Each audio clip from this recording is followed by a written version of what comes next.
Hey everybody, this is Rydo and we're back to another live stream of Shadowverse. Today is Monday, November the 15th. Starting a little bit late. Yeah, pretty much just as soon as it gets into the winter daylight savings time, I tend to be fairly late in general.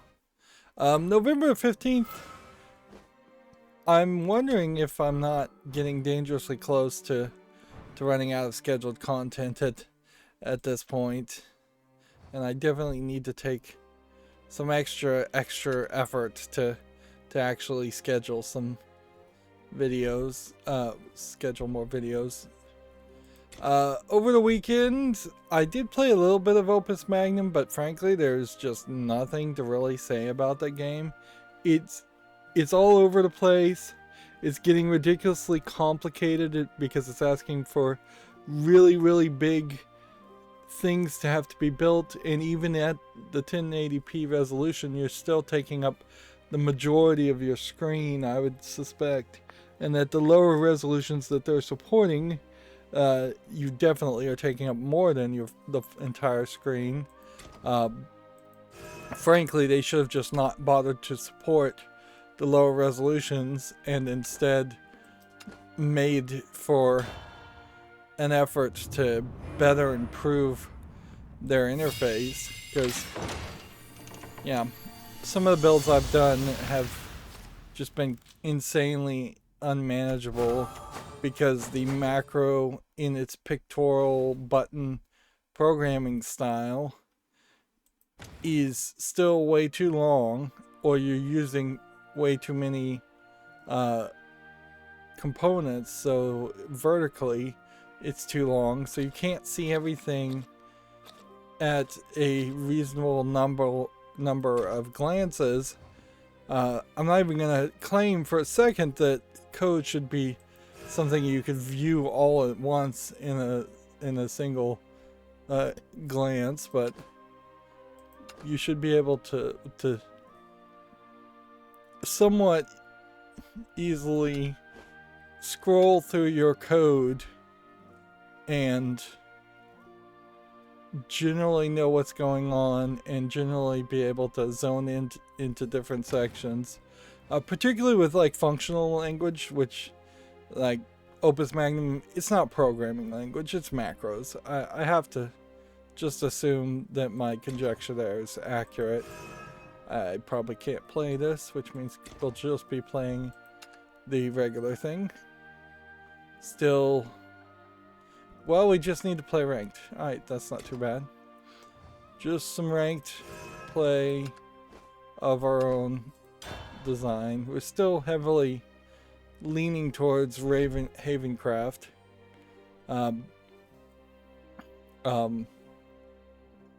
As it is the deck that I guess I'm most familiar with, and the deck that feels like you can win with while slightly not paying attention compared to some of the other decks that might win as much or even more but require a lot more focus. But yeah, if you're writing great code, your main function, assuming the programming language you use has a main function, is going to be relatively small. Because you'll want to, particularly if you're writing functionalized code, like code that has functions and where it makes sense to have functions.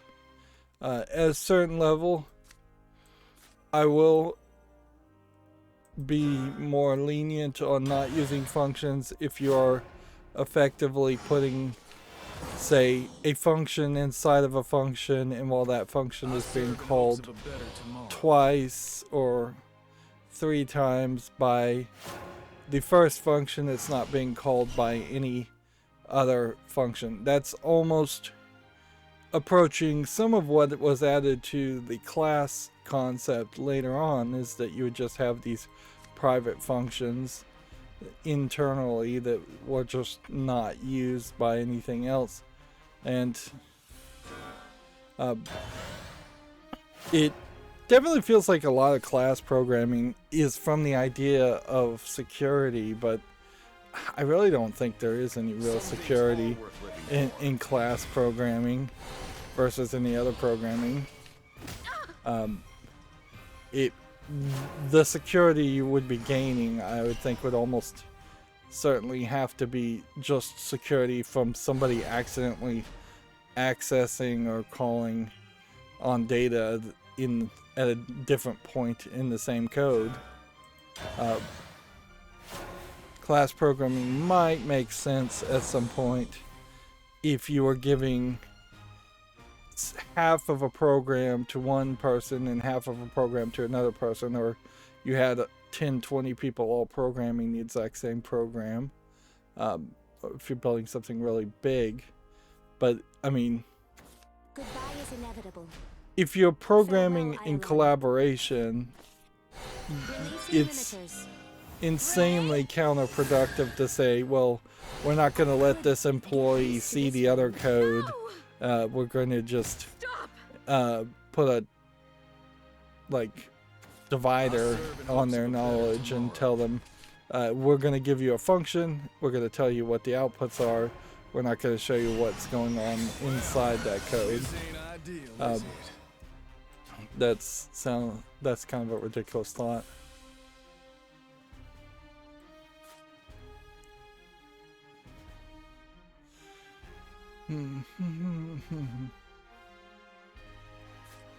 This is how you do fireworks.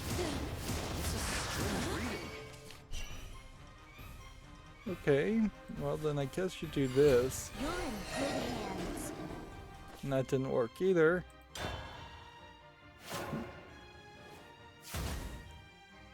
But yeah, compared to Opus Magnum, if you could have functions, I could totally, or something similar to functions, I could totally reduce the amount of code significantly.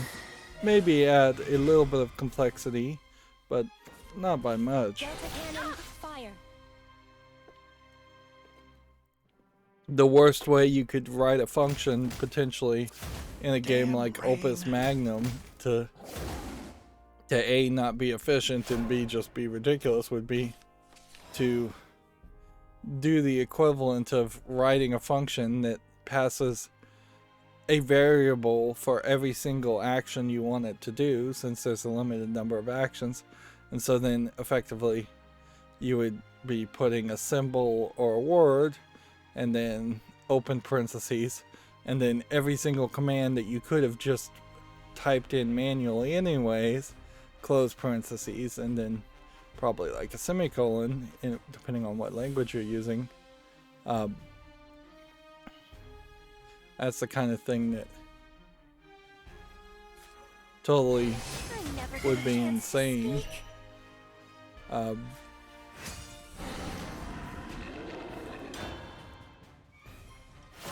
But if somebody's that bad at making functions and did that, I think they'd fairly quickly realize that they were wasting their time doing that.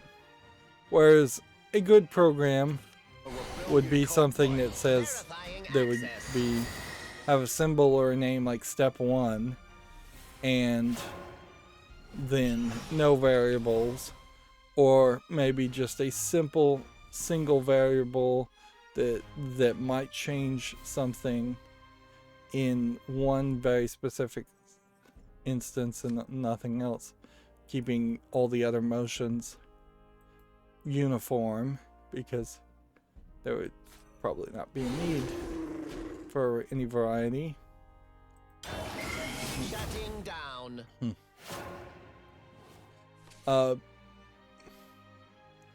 But mostly what I did this weekend was move furniture. I swore I wasn't gonna move furniture. I had other people that were supposed to move furniture, but it was getting late in the evening and I stupidly became too generous with my own later injury, which was exactly what I knew was going to happen, is that I was going to be in incredible pain the next day, and after moving furniture, and and that's exactly what happened. But the good news is I was able to finally move a nice recliner chair into the position where I sit when I record, compared to a office chair that was falling apart. And so now I'm sitting in this recliner chair, which is a bit lower. Everything got moved around, so the microphone might sound a little different going forward now. There is a real danger now that I could get too comfortable. This chair would allow me to potentially lean back quite a bit. It's got a lot more foam cushioning, and it's got a leg, well, it's a recliner, it's got a leg support, so you can lean back. And so I could see a scenario where Now you've done it. I could see a scenario where I just get like a little too comfortable pre-recording footage, Inevitable. playing something like Opus Magnum in particular, because those tend to be like 3-hour episodes. 3-hour episodes to accomplish maybe 2 puzzles. No, I'm getting 2 puzzles, but I was at one point hoping to get 3 Get used to or this 4. I'm not late, am I? But yeah, in a game like that, when there's really not a lot to say later on, I could see just getting fairly comfortable there. Where proper recording, like, would dictate that I probably would want a chair that was forcing me forward a little bit more to sit upright and lean into the microphone a little bit more. But I also wouldn't be surprised if there is actually zero noticeable difference, and I have severely overkilled the focus on like my microphone and my sound. Like it would be very hard to justify doing much more with the microphone.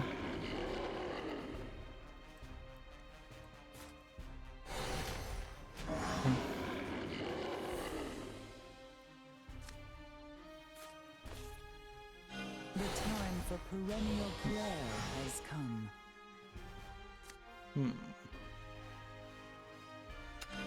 You were done for. I've also decided that Salvation and devotion. it's fairly stupid Eternal it's supplication. fairly stupid to constantly In such a hurry? in each stream have to reset my web peak to a specific display, particularly now that I'm using the Tableau over the air DVR, and I'm actually using it quite a bit right now as more of a burn-in test. I imagine I will slowly How fun it is to work converse. work my way back to not watching a lot of TV. But right now I'm watching a lot of TV on the Tableau. Fire. So that is Fire. switching the number of the monitors Farewell, around, Iolan. and so OBS has to be reset. And there's really no reason to it, because I could always do window capture, Delta cannon and out. window Fire. capture on Chrome, having multiple Chrome windows open, Fire. is kind of a hassle still. I envy you. But it is the more correct thing. I didn't like it because it did this yellow bar around the edges when it's recording, but on second thought, that's actually a good thing, because now when I look at my second monitor and look at my Chrome browser and see that there is no yellow box around it, then I know I'm not in the web peak, and as soon as I do see the yellow box, I know I have transitioned into the web peak. So it's actually the Windows feature of putting a yellow box around anything that's being captured, which is a security thing that you can't really turn off. I imagine there might be a way to turn it off. It's probably just not worth researching it.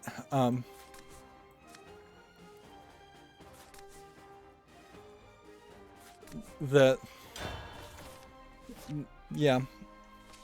really is a case of just reevaluating things and thinking things through, and instead of just having the knee-jerk reaction of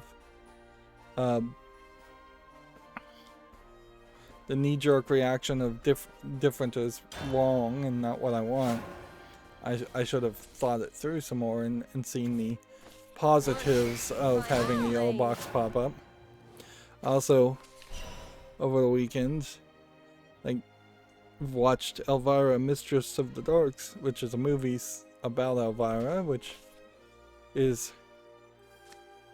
good cornball fun, I would say. No, not particularly great movie by any means, but it clearly never would have been, and shouldn't have been. It would be shocking if you made a movie about Elvira and it was great. Honestly, like Addams Family Values and the Addams Family movies, which I guess the Addams Family movie would be the first one, and Family Values would be the second one, and then I think there's even a third one. You don't know when to quit.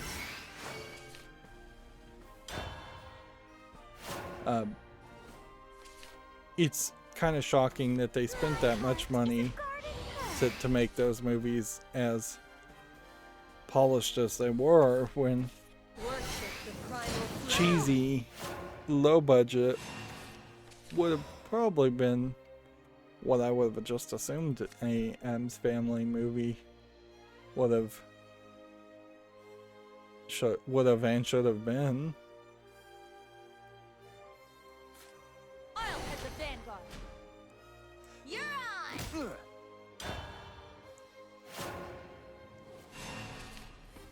Yeah, we had a short stream last time because I was falling asleep. There's a danger again, I'll fall asleep.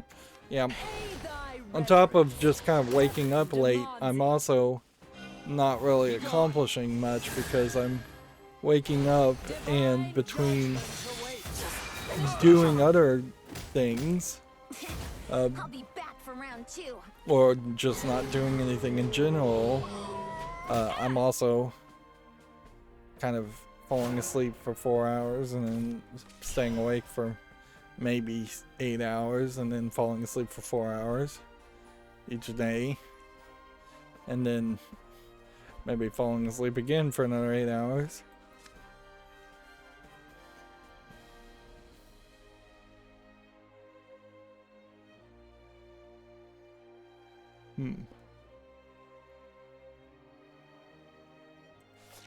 This would do a lot of damage, and this may just be our best bet. Heaven demands it.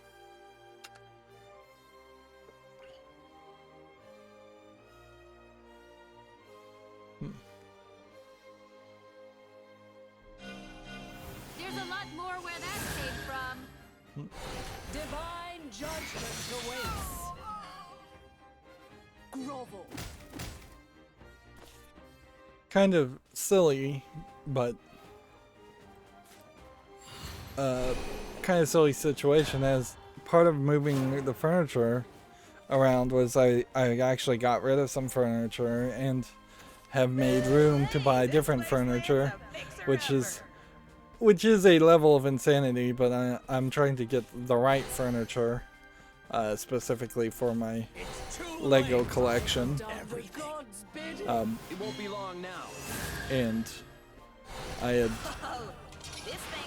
failed to successfully measure twice and cut no times in this case with a bookshelf, and so I had purchased a bookshelf that was off color, which honestly matching colors on bookshelves is going to be kind of impossible always, and the only way you're going to even have a slight chance of success there is if you just buy all your furniture at once, which I'd heavily recommend, because furniture at this point does feel like it's mostly a gamble, and so your best bet, I think, is to probably... It's too late for everything. Your best bet is to probably buy everything you want at the same time. Like, I got some really cheap, basically Walmart white bookshelves, and I got 4 at a time. And they don't look great, but they don't look really much worse than any other bookshelf you would get. They're all pretty much the same. I did see that apparently now there is a brand that is literally not even putting screws in their furniture. It is just double-sided tape and pegs, and that's a level of insanity. Yeah, I know the joke is that assembling furniture is a nightmare, but if you can't put together a bookshelf, you don't deserve to own a bookshelf. You probably don't own any books. Most bookshelves these days have cam lock screws, which while you might not know the name cam lock, which I'm fairly certain is what they're called, you'll definitely recognize them in that they are these cheap pewter pieces of metal, round things that go in round holes, and they lock onto the back of these really long screws that screw into another piece, and that creates a right angle tensioning force to hold everything together and lock it down. Very easy to break the cheap pewter round cam locks, I guess is what they'd be called. I mean, in all honesty, if you were doing real furniture joining, you would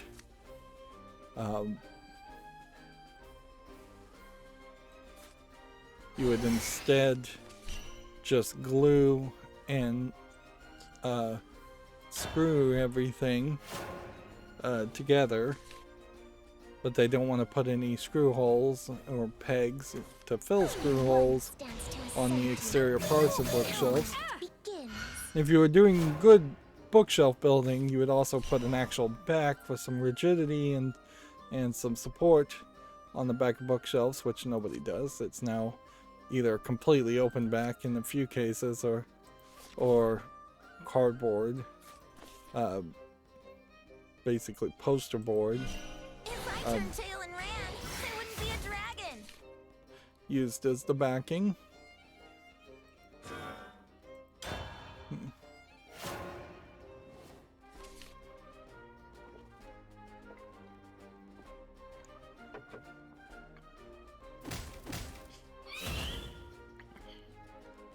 Check out my fancy footwork.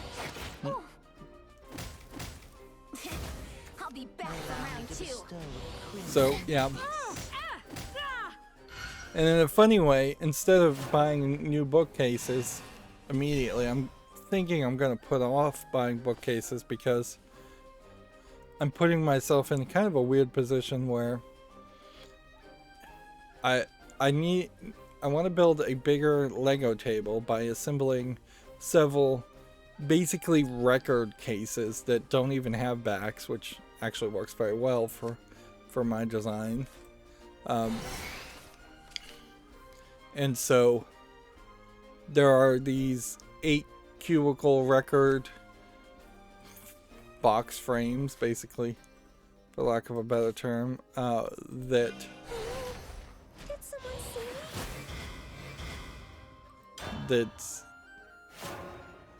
I plan on putting on their side, and they're designed to be rotated on their side, and I plan on putting 6 of them, which at that just goes to talk about the large amount of scale that I'm trying to build here.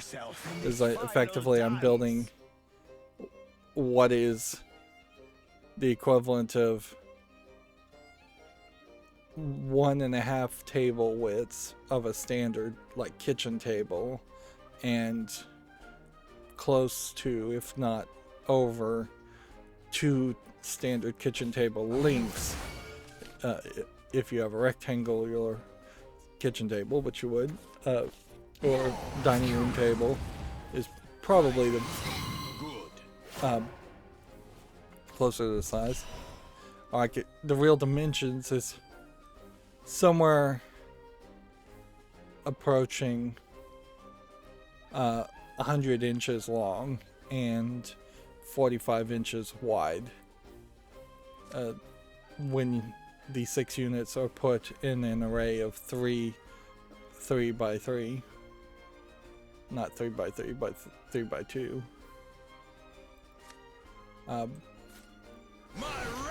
And because they have record sized cubbies, that means you could put like fairly large bins in the cubbies and turn them into like drawers if you wanted to, or since it's all for Lego, the bigger expert Lego sets are fairly big, but I don't think any of them are so big that they would be outside 15 by 15 inches, which is basically the size of a long play record, which means they are going to be really large, separated,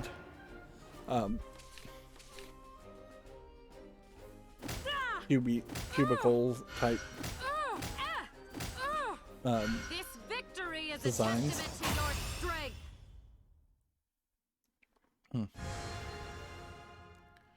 Yeah, and I'll have to rethink it, because for a brief moment I was considering putting a couple more. Instead of buying 6, I'm buying 8 and putting 2 on the side. But if you put 2 on the side, they really wouldn't line up. And yeah, I think I rejected it because the size does not match. They didn't build it at a ratio to work for that. And they would just sit on the floor, so it's not like it actually is a Lego table as much as it is a raised platform sitting on the floor, more like a coffee table, 30 inches off the floor, because it's 2 15 cubicles, or probably a little bit more than 30 inches off the floor, which is the same height as a kitchen table anyways. It's just you really couldn't stick your legs under it or put a chair up against it. But yeah. And in all honesty, these record cabinets, because they don't have a back and they are effectively just a few pieces of wood, and even though wood is rather expensive now, it's a few pieces of particle board, I imagine, really.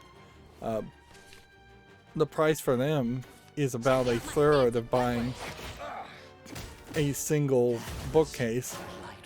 But if I want to get the room really, really nicely done, that there is enough room for building the Lego table and potentially buying like 3 more bookcases. But the bookcases are approaching $300, $350 each, where a single record thing is selling for like $114. Furniture is incredibly expensive, but it tends to last unless you manage to break it, which A precious life deserves a precious or you life. buy More jewels, incredibly cheap stuff. And so our pact Bookcases in general, even if you get a cheap bookcase though, if you're screwed against the wall and are willing to say, well, if I can get this, if you can assemble it, put it against the wall, screw it to a wall anchor so it doesn't tip over, you could easily leave a cheap $100 bookcase with the house when you leave, when you move out, and not be upset about it. Whereas more expensive furniture follows you, so it has to really be worth it, because it's going to follow you with every move you make, and the chances of you living in the same house for extremely long amounts of time Check out my fancy footwork. is not particularly high. Like, you'll spend 10, 15 years in a house, maybe even 30 or 40, but you're going to move at least a couple times in your lifetime. and so our pact is forged. I've probably moved more than I should have Good enough. over the course of my lifetime, and every time moving big furniture is just more of the nightmare of moving and more of the expense.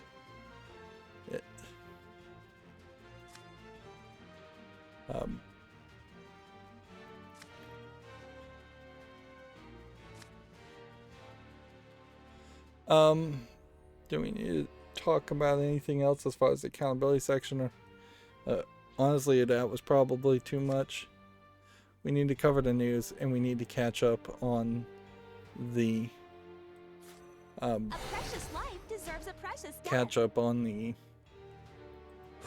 games that came out on Friday.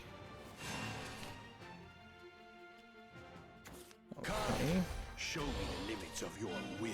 You So, WWE 2K Dev on Twitter has put out, "We're not leaving, we're just moving to @WWE Games." I don't know, to get all future WWE 2K Dev updates, I don't know why you would, well, no, I don't know why I'm following this guy. No, I'm not. This was retweeted by somebody else. You could take this as one of two ways. You could be positive, and you could say, well, this means that the WWE has solidified and renewed a contract with 2K, and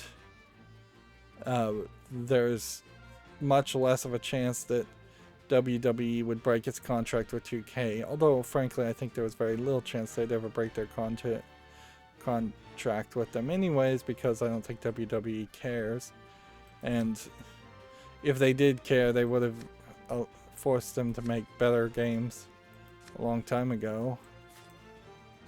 And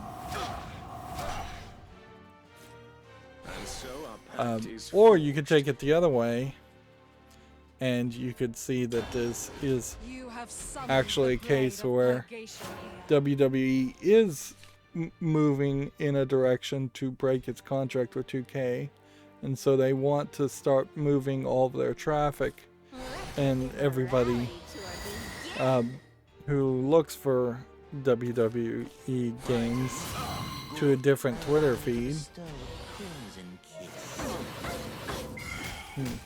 I'll see you. witness the power. One, Burn the sight of living flame into your eyes. Like the moon. yeah, on water I could kind of, I could see it either way, but also I just couldn't care, so doesn't really matter too much to me, one way or the other. So it only starts to matter to me if the wrestling game started to get good. If there was even one good wrestling game that came out, I would be more than happy to cover it as a way of saying, hey, this is the one wrestling game that's been good in probably decades. Check it out, play it, and then stick with it probably for more decades until the next wrestling game comes out. Wanna play with Kaguya-stro? I imagine there is like one decent wrestling game from 15 years ago that people should still be playing instead of the new games.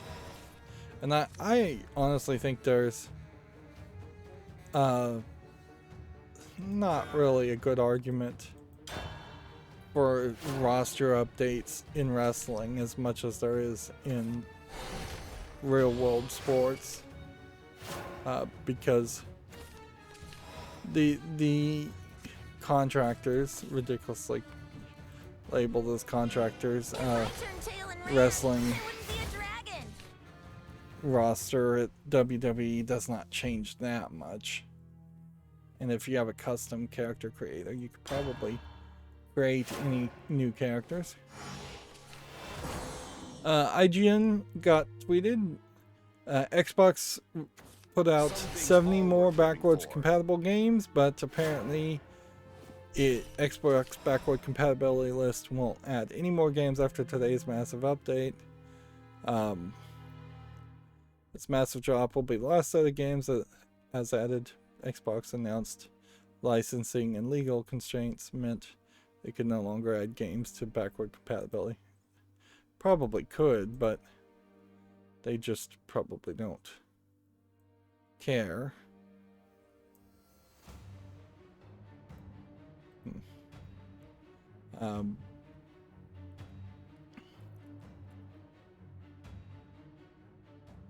So, yeah. Wow, IGN is just full of ads, even just like read back ridiculous amounts of advertisements in the middle of their articles.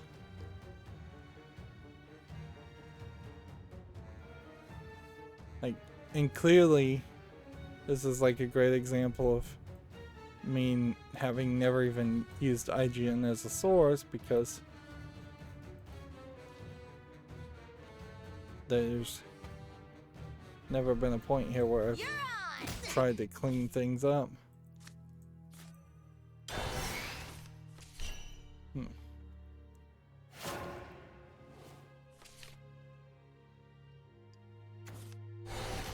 Without spending a lot of time on going through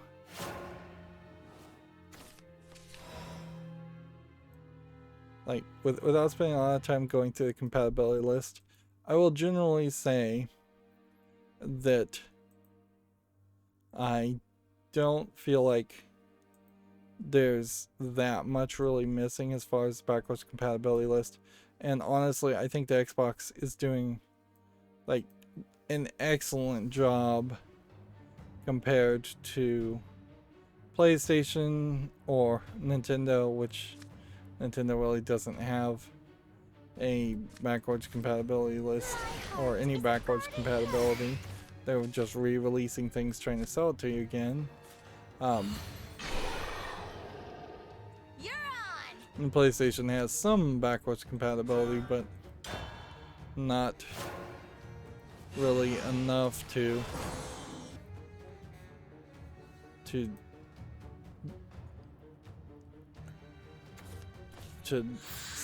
say it's a good effort. I have been waiting for Verifying access. I'll be back for round 2. Oh, this is gonna be fun. The battlefield is my cutting board.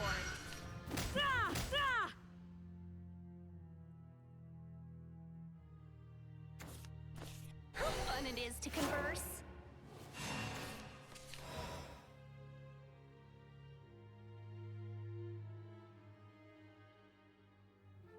Sorry, I'm focusing on making the page look better instead of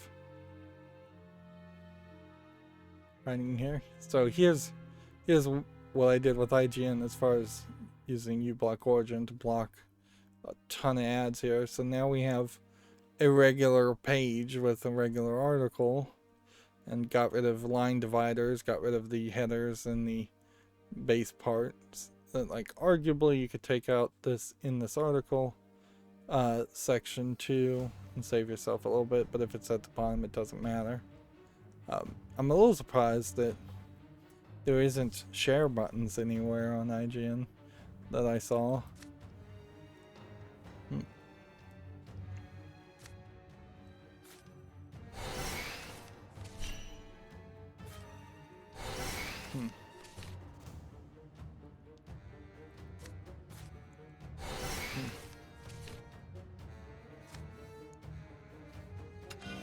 There's a lot more where that came from. Hard-headed as a clam? No, thank you. But yeah, I'll make I your taste think buds quiver. like I think what you're gonna run into is just a small list of, like, maybe not backward compatible games from Xbox 360 era, and very little probably from the original Xbox era games are worth playing, even if they are backward compatible. And I would assume that you have 100% backward compatibility with an Xbox One to an Xbox Series console. If anything, this potentially sets up a situation where the value add has now run out. That extra boost, that nitro in your fuel tank for the Xbox Games Pass service and well, the Xbox, not the Games Pass service actually. Demonic blades have Just nothing on my the extra push to sell a new console has run out now. Fresh supplies. So there's What is this weird feeling? unlikely to be a case when the next Xbox comes out where they're going to be able to use backwards compatibility as a selling point.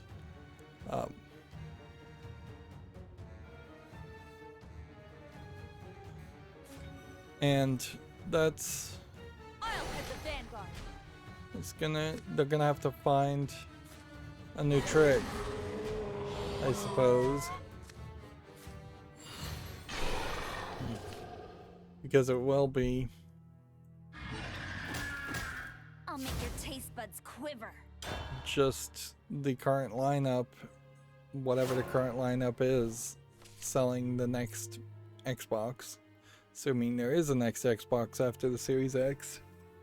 Oh dear, I'm not And by the time there is a new Xbox after the Series X, any licensing legal issues could be in completely different situations at that point. So, so you could easily at that point find out that they can renegotiate some things. I mean, there's rumors that GoldenEye 64 is somehow going to come back, although I think those rumors kind of constantly happen.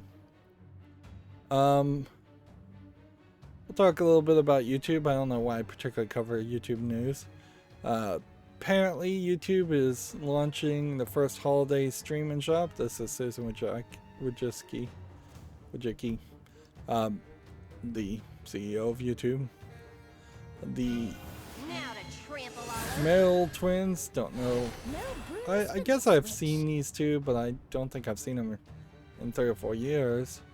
We'll kick off a week-long live stream bought by the partners of Walmart, Samsung, and Verizon. So, like, very much Black Friday advertisement happening on YouTube, which is exactly what YouTube's CEO should be doing. Like, Why are you in such a hurry?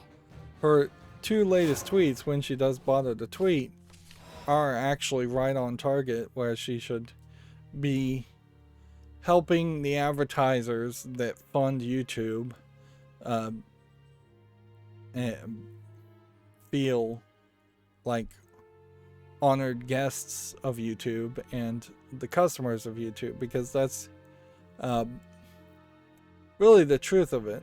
And also her retweeting that apparently Japan shows that the latest YouTube creative ecosystem contributed $239 billion to the Japanese GDP and supports 75,970 jobs, which is definitely not a drop in the bucket.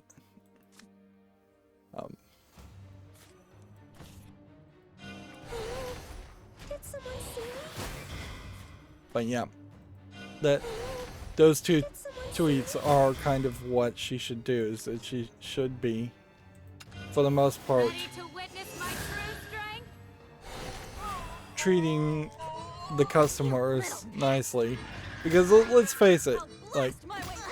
the customers are not the viewers of YouTube videos, as far as YouTube looks at it, and as far as any content creator should look at it, because the YouTube viewers are effectively the product, and you're selling the viewers' eyeballs to the advertisements.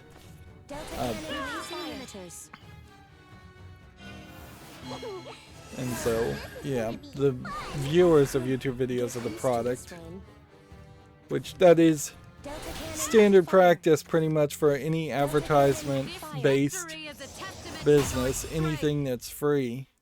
And people certainly flippantly say the same thing in better ways than I do a lot, but they often say it as if it's a scenario that everybody would and could financially pay for everything. Like YouTube Blue, Twitter Blue is kind of a great example of an elitist, ridiculous idea of a paid, better version of Twitter, while Twitter itself is not that good.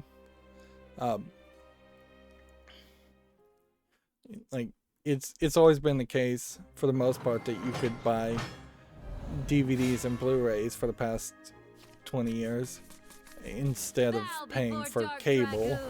But This one's for my a family. lot of people don't want the delay. They don't want to own a Blu-ray or DVD after the fact. And they've realized that clutters up your houses, particularly if they're only going to watch something once.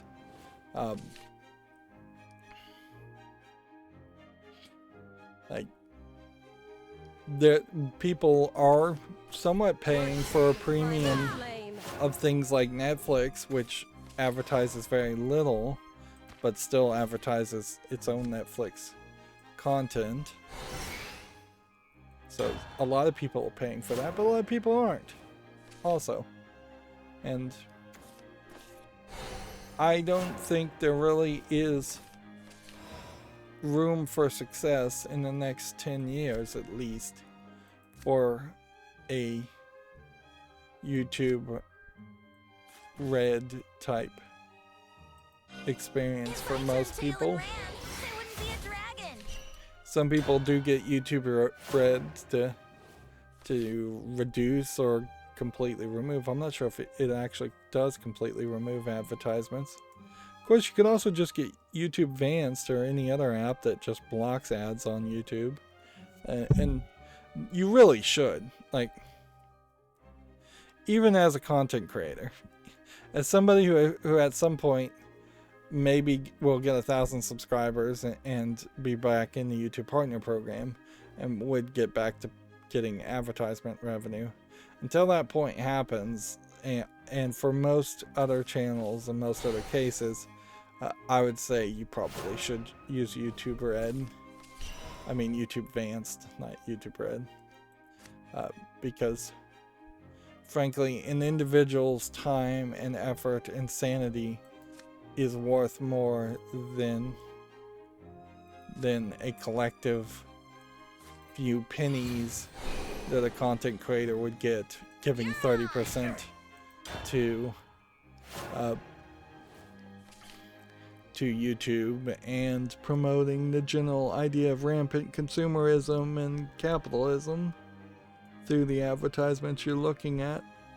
there's just on the scale of who is it benefiting somebody versus is it hurting somebody, I think YouTube advertisements are hurting a lot more people and hurting society in general a lot more than they're even benefiting the individual advertiser.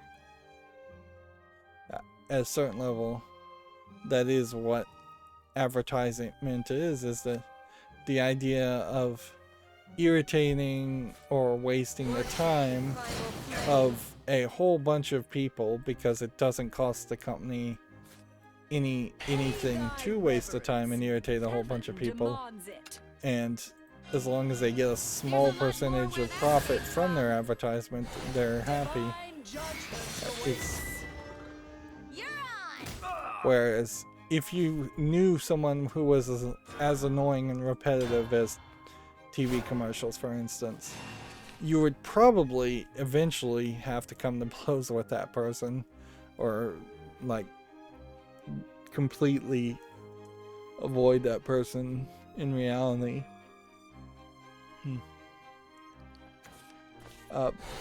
Now, I will say, if you see somebody that barely has 1,000 subscribers and they're a small YouTube content creator, I think make a special effort to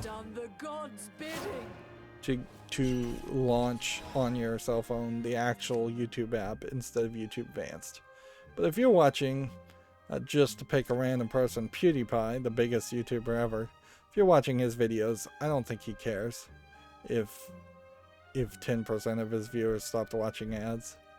And I don't think you as an individual should care if that happened.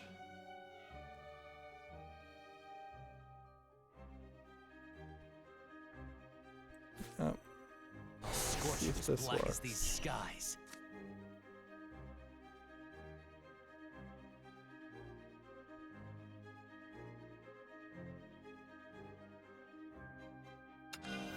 Ready to witness my true strength?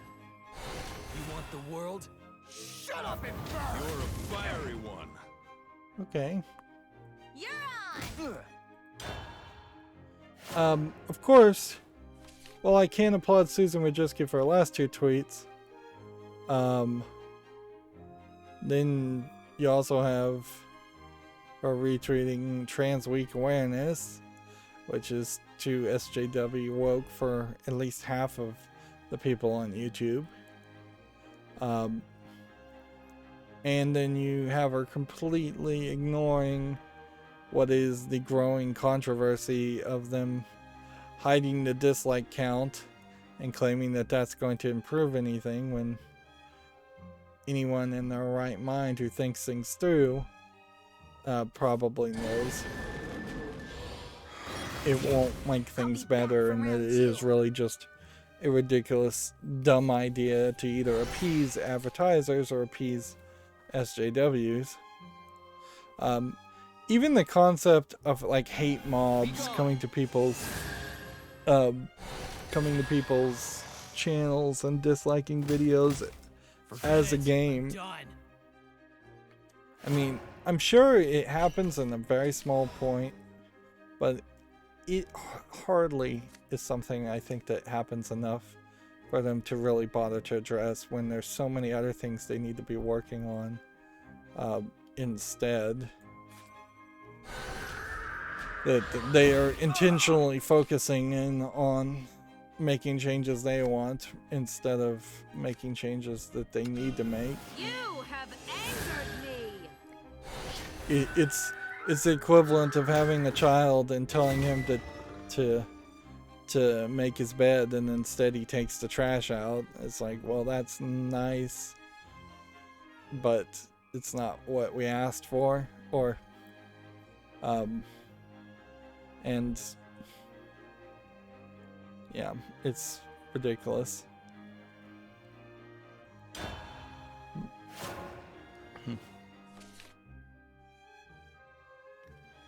Let's see, do I have any other hate? Yeah, not hate, but like passionate anger against YouTube getting rid of the dislike count.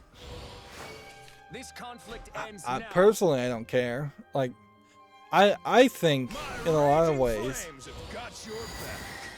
what we're approaching here is a point in which I think society is going to have to realize that we cannot accommodate, and we should just spook off weak people that need safe spaces. We can't turn YouTube into this padded wall safe space and have it still be an effective venue in which you can broadcast yourself to the world. Ideally, I would like to see Susan Wojcicki forced out. They don't have to do it nasty. I don't need to dance on her grave and have her fired or anything, but I think Alphabet really should at this point say, you've done it. You've done this for this long. It is not gotten any better. You've had ridiculous amounts of controversies. It's been accused that Susan Wojcicki is only the CEO of YouTube because she's a woman, which that's probably not fair, but at all, but it's been accused, certainly. And keeping her to disprove that when she's done a bad job is not smart either.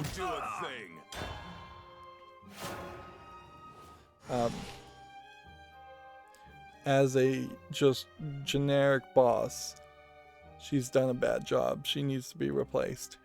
Just get some fresh blood in there at all. Like,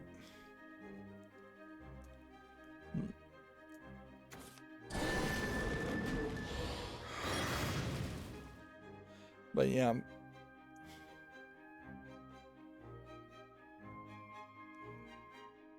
we don't need, YouTube makes up a significant portion of the internet. We don't need YouTube to effectively be trying to create a safe space or a censored sub-internet website to this level of extreme. People, way more creators need the dislike count to be public, or the ridicule of them hiding the dislike count, which they could have already done. Like, there's plenty of people out there that straight up turned off the, I'm kind of just making all the same arguments everybody else has made, but plenty of people turn off thumbs up, thumbs down in comments already, and if somehow they are getting ridiculed somewhere else because they've disabled that, well, then they deserve that ridicule because that's what they actually did.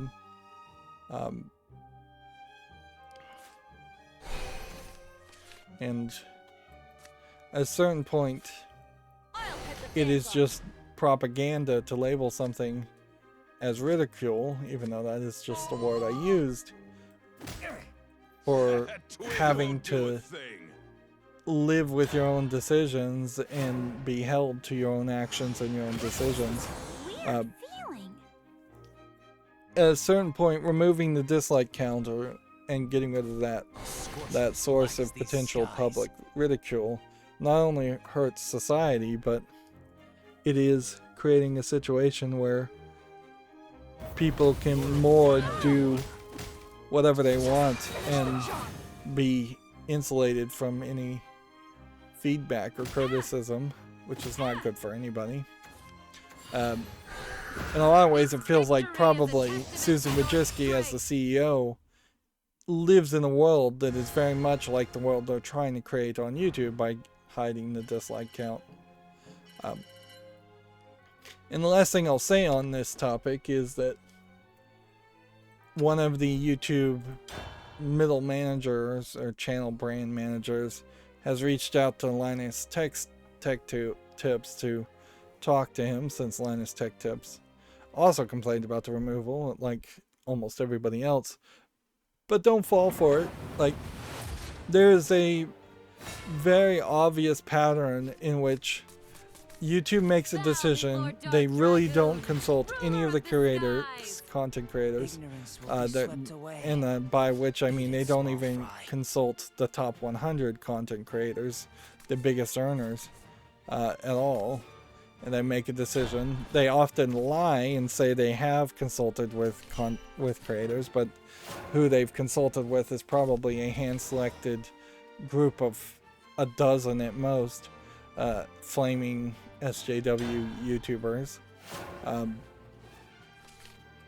which is far too small of a sample size for any honest dealings. And then they send out the channel managers and the PR people to give interviews and listen and take that feedback and say that they'll do something with it, when really the people that are there just to try and smooth it over.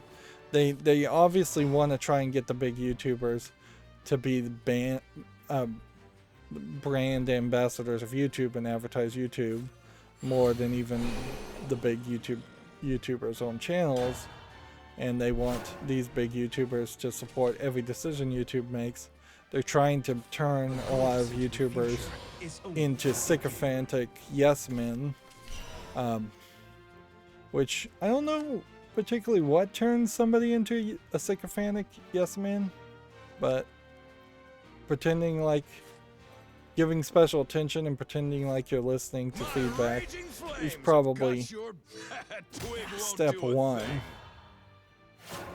But YouTube has also been incredibly inefficient at that, because as soon as you're talking to YouTubers and they're not talking to just other Google YouTube employees, and they're just not talking to your standard yes man that lives in California and agrees with everybody always. People who actually make content realize that this idea is dumb. It would, if Linus, for instance, from Linus Tech Tips, came back after this interview and said, oh, well, he made a lot more sense and he explained things to me, and now I'm actually for this, I think then his own audience would dislike him and stop watching him. Linus from Linus Tech Tips in particular is the exact example of somebody they should have talked to first before they even thought about announcing the removal of the dislike counts, considering how Linus Media Group, who he's in charge of, has their own streaming service called Floatplane. They advertise like crazy. They deal with likes and dislikes like crazy, so that they know they would know everything about it and be able to give real informed opinion, compared to even somebody like PewDiePie, who doesn't really have his own streaming service and only runs his one channel. And I think almost certainly PewDiePie has asked people to balance the likes and dislikes, and use that as a game as far as the count. And if that was what they were trying to combat, I'd say that probably happens more than the idea of disliking en masse. And the announcement video of removing the dislike count, ironically, has a ton of dislikes. I've been keeping this. I'll blast my way through. Which I'm sure YouTube will not take any of that to heart and will think people are just being trolls and disliking for the fun of it, which a percentage definitely are, but there is real hate for this idea. Moving on, Video Games Chronicles says a list of Battlefield 2042 known issues and bugs has been published. Nintendo says it's taking its criticism of the Switch's Nintendo 64 emulation, quote, very seriously. Doug Bowser claims the company is looking at ways to improve the Switch online games. In a lot of ways, though, Doug Bowser, the new Nintendo of America CEO, is still just an advertiser for Nintendo of Japan. It is ridiculous how little is actually programmed and not just localized by Nintendo of America. Users, we have now officially crossed the line, at least Video Games Chronicle has crossed the line now. Crossed the line to using the phrase review bombing completely inaccurately and just meaning review bombing now in Video Game Chronicles as a phrase is suspect and very easily means that a game is just being accurately reviewed and getting negative reviews.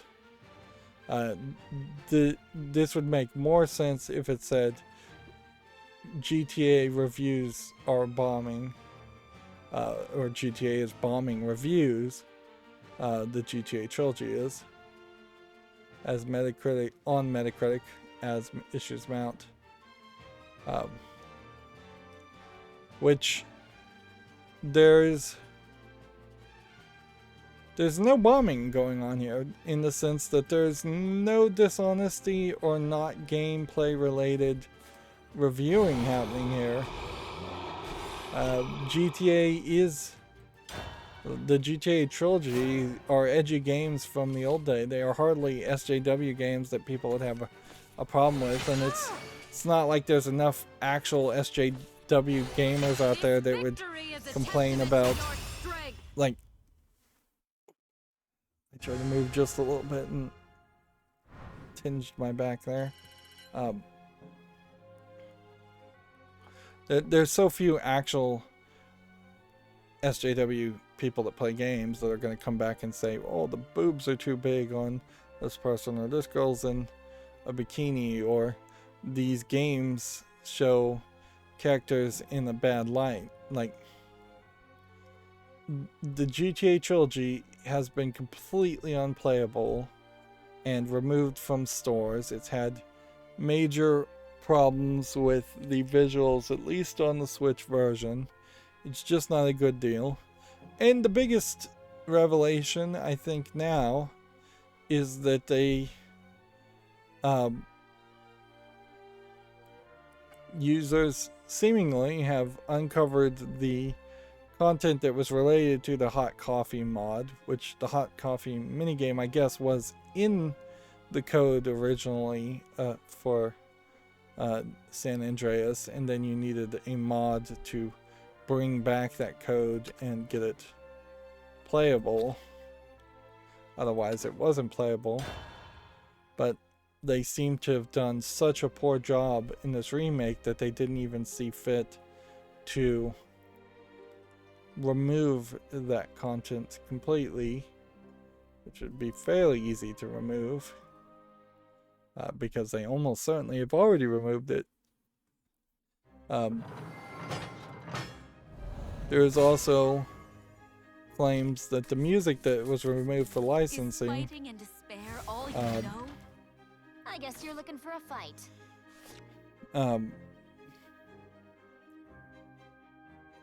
The licensed music apparently is actually in there, or at least the references are in there to the licensed music, but the files are missing. That would probably be the easiest way to do it. It does definitely feel like very little effort was put onto this. But that's not review bombing by any means. Like, these are legitimate gameplay issues to the max. Like, you would be insane to even try and argue differently. Like, and I know there are crazy people out there that would try to argue it, but when you literally have the game removed, when you literally can't buy it, when you've potentially pre-ordered this and were excited and anticipating it, and now you're potentially being sold what is just a pile of garbage, low effort port, you have every right to voice your displeasure. And frankly, Video Game Chronicles calling that review bombing is the exact same scenario So we're seeing this happen from different angles, from different people, as the previous story of getting rid of the dislike button.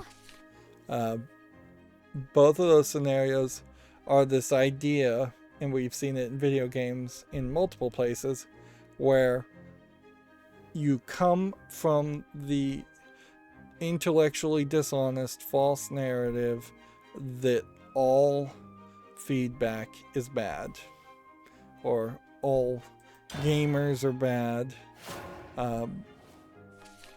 And when you come from that intellectually dishonest perspective, if you have drunk the Kool-Aid and that's the way you're looking at the world, then it leads you down the path of making completely wrong decisions and stupid decisions, for lack of a better term.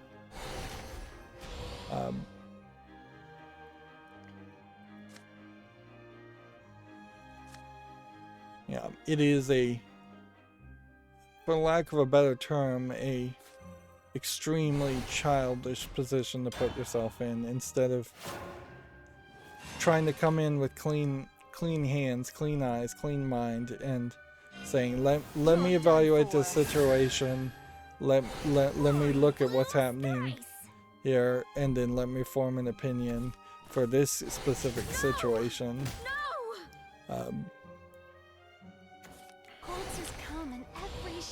If you're going to bring in such an incredible bias, you've already set yourself up to not be able to really eat at the big kids table, basically, and have a adult honest discussion. And sadly, there is just kind of a high number of supposedly adults who are coming from those kinds of intellectually dishonest, biased positions. And society as in general has not been trained well to deal with that, because particularly I'd say in the United States, where I was raised, in the West, the only argument against somebody who is just going to make ridiculous claims and be intellectually dishonest and just does not even really have the education, and they rejected any education they were given to the level of being able to have proper communication and find the truth amongst constructive debate. Like, when you're dealing with somebody like that, you really can't do much. I mean, throw them in jail, punch them in the mouth. I mean, it sounds like it's violent solutions are really the only solution, but that kind of is the truth. Like, when you have somebody that's just being childish and going, no, not true, you're wrong, you really can't do much with that. Like, they're not willing to listen at that point, so those should not be the people that you should be in the conversation individually with you. I hate to potentially make a deplatforming argument, but in a lot of ways you should personally deplatform people who are going to be childish and intellectually dishonest in conversations. Unfortunately, SJWs are often allowed the platform, or have bullied their way into a platform. Fortunately for most people, that they are so insane that they show themselves to be insane as soon as they open their mouth in most cases, but that doesn't stop a lot of people from listening still. And the major danger certainly is if you are a reasonable, logical person.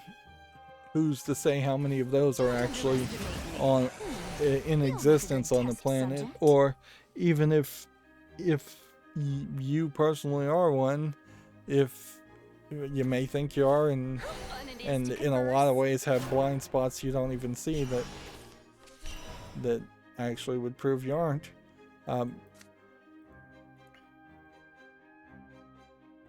But if you are a logical, reasonable person, you come from almost always the blind spot of thinking everyone else is a logical, reasonable, honest person. And so you think, oh, these people, you can fall into the trap, certainly, of thinking, oh, these people just don't understand, and I can explain it to them.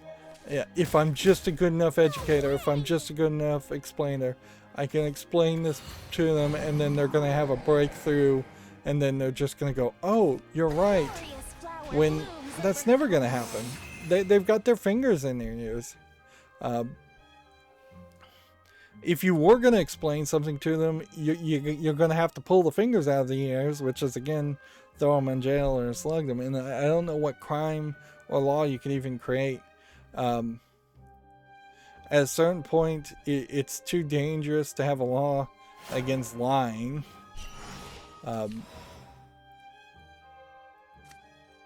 But I don't know, like, it's illegal to have like certain political leanings in Germany. Maybe that is the direction that all societies should go, is that it would just straight up illegal to have incredible SJW leanings. Particularly, you could say it wouldn't be an insane thought. It would take a lot of thought and careful consideration. But I don't think it would be too crazy to potentially say it's illegal to promote or propagandize against anti-constitutional rights. So the freedom of speech would then become so much protected that even an SJW potentially promoting the idea of censorship should lead to some kind of fine, not real jail time, unless they're just a huge deep offender. Although arguably everything should be jail time and there should be no fines, because if there are fines, then the rich are effectively allowed to do anything they want, whereas the poor are then thrown in jail because they're not paying the fines. So that creates a two-class legal system. Yeah. So theoretically, in a perfect world, you could, with a lot of careful thought, make a law that says if you propagandize, promote, or just try and push the idea of censorship, that's against the Constitution. You're promoting an unconstitutional idea there. You should be thrown in an extremely minimal security prison for a week or two. If you got rid of fines, then yeah, there probably would be just really minimal prisons where a lot more people are getting thrown in jail for very minor offenses. Which honestly, that would probably work very well. If every time you had a speeding ticket, you got thrown in jail for even 24 hours, all of a sudden it is not worth it at that point to ever speed. You have fixed the problem of speeding. Also, you fixed the problem of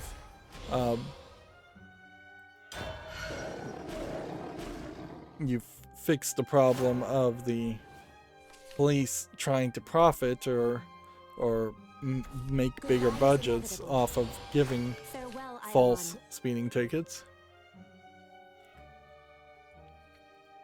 Because then there wouldn't be any funding if there were never tickets going to the government ever. In fact, throwing people in jail would be extremely expensive, and it would then be prioritized, I imagine, do not pull people over when speeding unless they are speeding incredibly unsafely. Delta cannon parameters. You're done for. And I could if you did make it illegal, I mean, you're effectively violating the freedom of speech to protect the freedom of speech by saying directly in these specific situations, you're not legally allowed to speak. This isn't any different from what it is in the United States now. You're never allowed to threaten people directly. You're not allowed to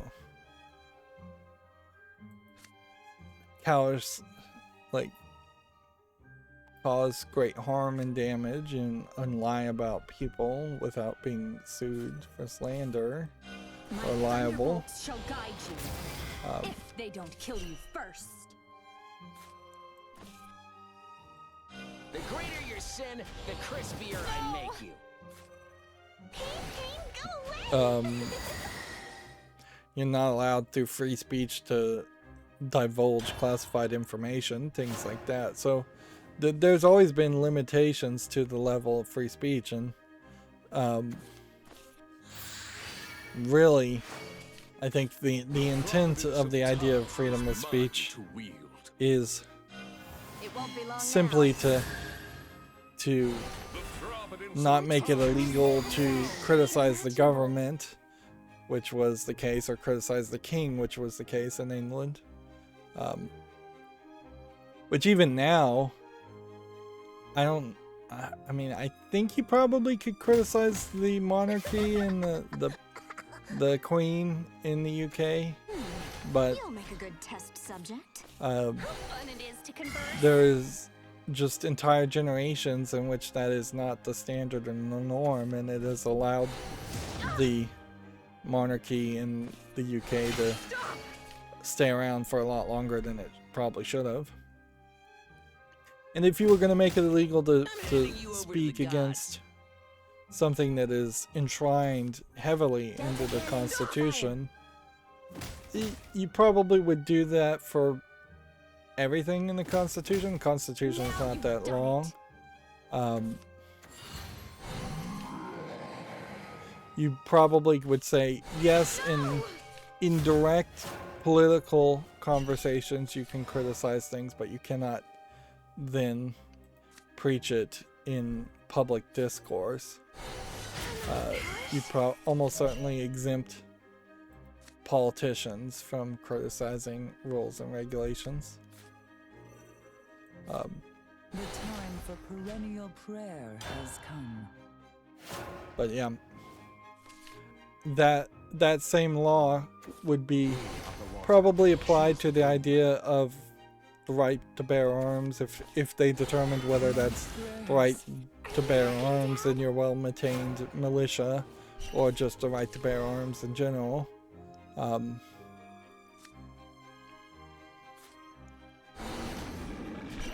But yeah, I could see making a law say, as long as this is constitutional, promoting the idea of getting rid of the rights of the right to bear arms would be a great way to throw a bone to the other side, like, An opportunity and for growth. keep both sides equally dissatisfied.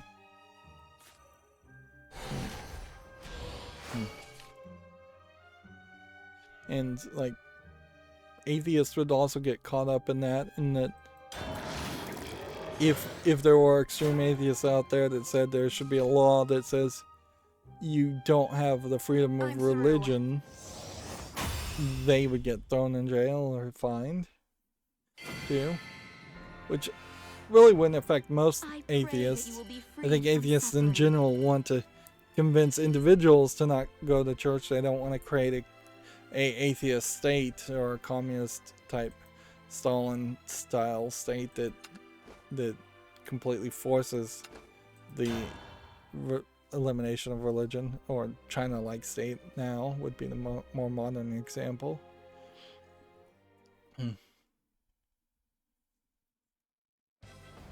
Yeah. Yeah, I could see with some careful thought you could easily make it illegal to preach This one's for my things family. like Germany does that are anti-constitutional. And particularly if you're only enshrining the Constitution and not making it illegal to speak out or preach or propagandize against every law ever. It would create a higher tier system that effectively already exists as far as laws, and give even extra protections to the Constitution.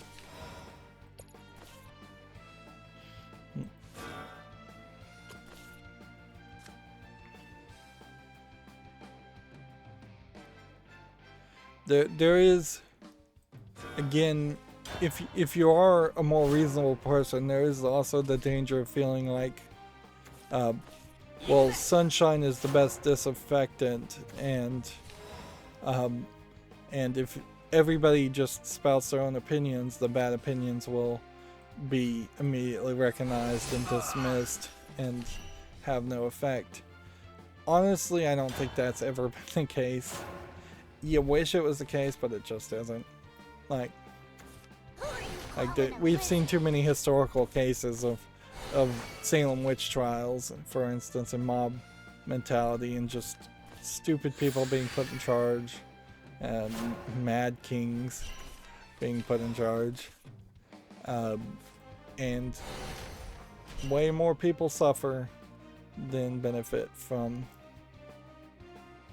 the idea of everybody being given an equally weighted soapbox to stand out and speech. Hey, this wasteland's a fixer-upper. If anything, what I'm suggesting right now is also fairly far away from my usually rampant free speech mentality. But This thing's more vicious than a nine-headed dragon. Stop! yeah. We have to, I think, look and realize that in modern times, it's not just a soapbox on the corner. In fact, it's pretty much impossible to get a soapbox and stand on the corner and give a speech very often. It is now a much more interconnected world where certain people are getting access and being able to shout at a level that is equivalent to if you were shouting on a bullhorn and reaching half the planet or a quarter of the planet. Like, Are those it would always have been illegal to shout so loud No! when speaking that you were disturbing entire neighbors. And at a certain effect, that is what getting the ear of somebody like Susan Wojcicki has become, is that you are effectively I'm already a shouting, proper lady, you know. not actually shouting, but effectively creating an audio level that is reaching so many more people. And that there might actually be value that needs to be considered in the fact that when it was one person that could only speak as loud as their own voice, and even in cities they have the rules where you can't use bullhorns or magnifiers, and that's why you often see in marches people leading chants and needing large groups of people to go to marches. And ironically, every time you see an SJW march, if there even is one, there's barely 12 people there.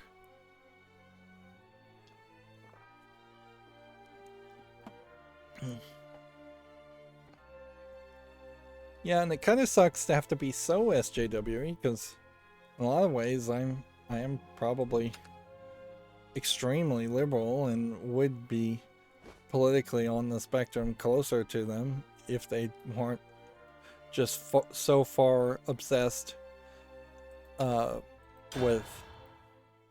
farly obsessed with very few topics and trying to achieve their goals, which are kind of bad goals in the first place, in the most ridiculous ways possible.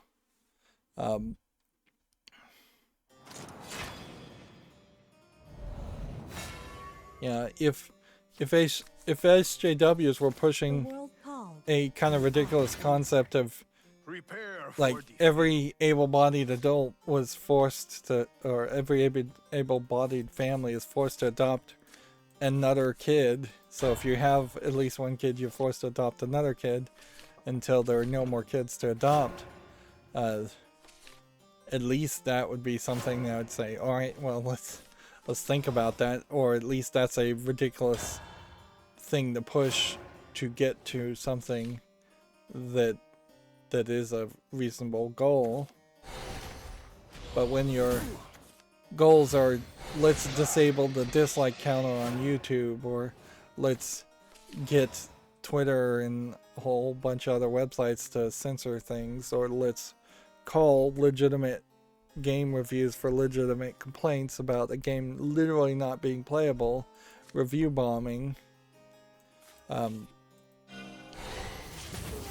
mean, there's just no middle ground there at all. Moving on. I'm supposed to be talking about video games and I'm rambling. Quantic Dream's Star Wars game could be called Eclipse and set during the High Republic era. I have no idea what the High Republic era is. There are sources according to Video Games Chronicles that says Call of Duty's Vanguard was Call of Duty's worst UK launch in 14 years. Xbox's new controller has Phil Spencer's autograph on it, which I really don't think I care. I don't think this is particularly a different controller. It almost feels like there would be buttons here, but I can't imagine a scenario where you would actually be able to hit these buttons. So I imagine these are actually just the mount points where the screws go in from a different side.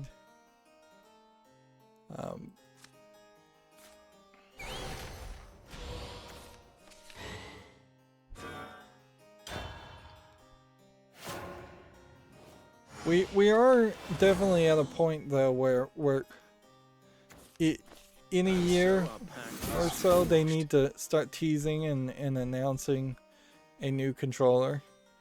It would make a decent amount of sense for them to try a slightly modified controller. They're not going to change things greatly before releasing their next console in 4 or 5 years. Although, I guess I could also see the argument of putting a new controller with a new console, because you're not going to have much else as a sales point. Golds has come in every shade imaginable.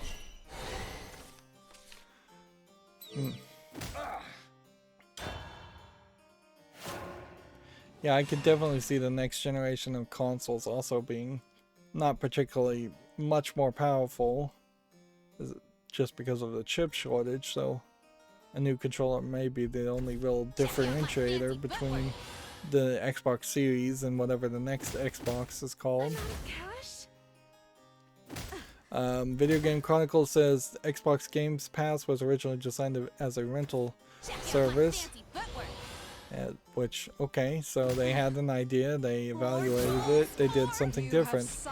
It's barely news, and clearly this only would have been mentioned. A lot of this is only being mentioned because there was the 20th anniversary show, which seemingly, while it did bring back 70 plus back title games, it has effectively completely ignored any new announcements or anything that would be even that interesting as an announcement. Can I have those monostones?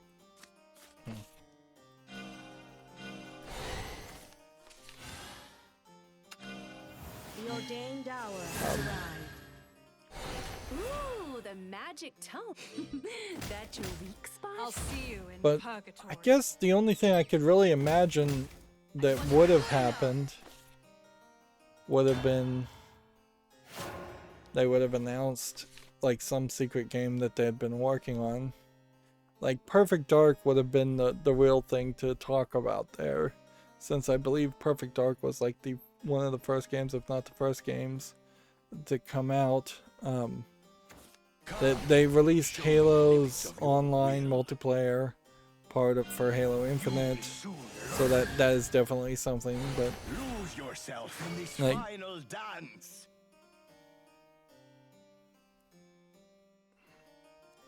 feels like there should be like a 20th anniversary theme. It feels like you could have also given 20 cents to every single Xbox account that exists for a 20th anniversary. Or, frankly, you could have given $20 to every single Xbox account. And then that would have let people buy one game of their own liking. And still been quite a celebration. You could potentially look up what the 20-year anniversary actually is, and what present you're supposed to give after 20 years of marriage. And that could have been something also. Alright, let's start going through some games. We have a game here called Grave Knight, which looks like it's a visual novel. Although, frankly, it's a little bit different from a visual novel. Seems to use some dice rolls. It's coming soon, English, Portuguese, Brazil. I guess coming soon though. We'll wait until it has an actual release date. Here we have a game called City Zoomer, which just looks like an asset flip game for $2.99, 4 languages. Here we have a game called Monster X, which just looks like a Chinese MMO, but it's kind of hard to dismiss it specifically for that. $3.99, English and Chinese. Well, every screenshot here seems to show the same background, so it does feel like you're probably only fighting one monster, maybe 2 monsters, and that is it in this generic area.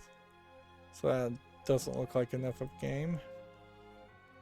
Here we have one called Lost Bubbles Sweet Mates, which doesn't really look like anything of interest. It's a I am bread game where you play as a bar of soap, I guess, or you're playing against each other in some kind of race. Yeah, I guess that's what it is you're racing.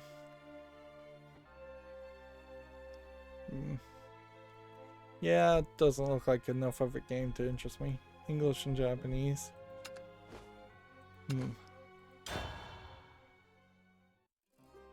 Here we have a game called Punch It Deluxe, which looks like kind of a joke game. Although, seems like you're not even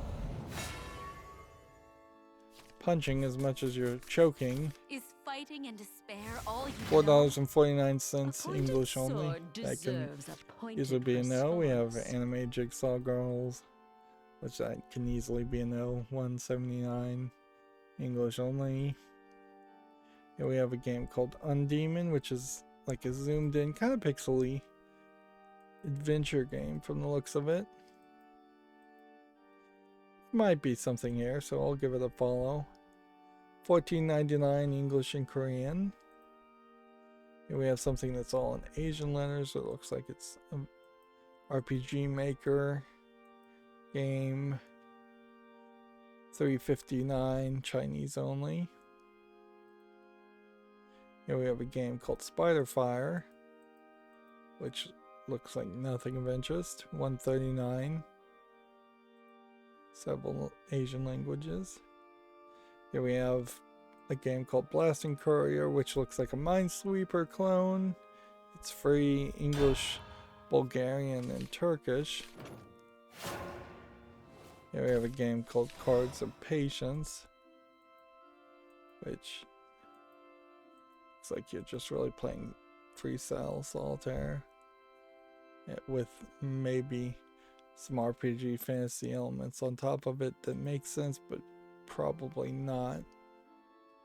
$4.49, several languages. We have a game called New York Rat Simulator, Was which ever a drink more I don't think I'd want to play a game as a rat. It's just a regular rat in New York, and it seems like this rat is fairly large. And this definitely feels like a joke troll game. $2.54, allegedly full audio. I pray that you will English. be freed from suffering. There we got a quick disconnect. I'm feeling fairly tired right now, so I probably should just go through the news and then try and burn through as many games as possible. I may just have to curate the games and that came out to the ones I actually want to talk about. Best Buy is selling the Xbox Series Halo Infinite console in stores today. Fighting and despair all you Still know? getting a lot of these. Prepare for defeat.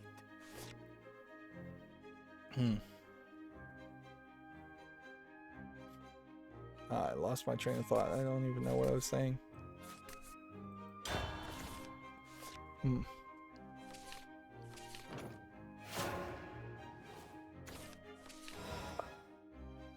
I sure hope this chair doesn't end up hurting my back every time I sit in it, because I don't have any way of moving it. This chair is an electric recliner chair that has very heavy electrical components to it. So, yeah. It also kind of has a weird thing where the feet don't kick out as well. They do kick out, but they're labeled weirdly because the chair is a particularly old person's chair that lifts up and helps you stand up out of the chair, which it's not a feature I probably would need too much of, but it is a feature that when you need it is gonna be a lifesaver, potential actual lifesaver, frankly, if you're just stuck in it. Of course, an electric chair probably makes fairly large noise when it's moving. It just stuck the feet up. In the past few weeks, my kneecap has been hurting, and so instead of crossing my legs using the feet elevator, probably will help with that. Hopefully will help with that. But I do tend to lean and twist more than one should.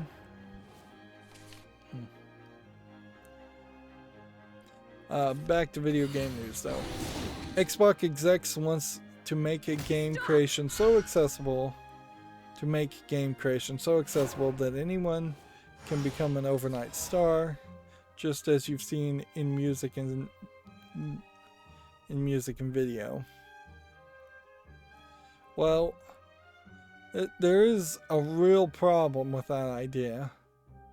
Like, if you're talking like YouTubers who make music and videos becoming not really overnight stars, but instead multi-years of hard work to potentially struggle to get some success.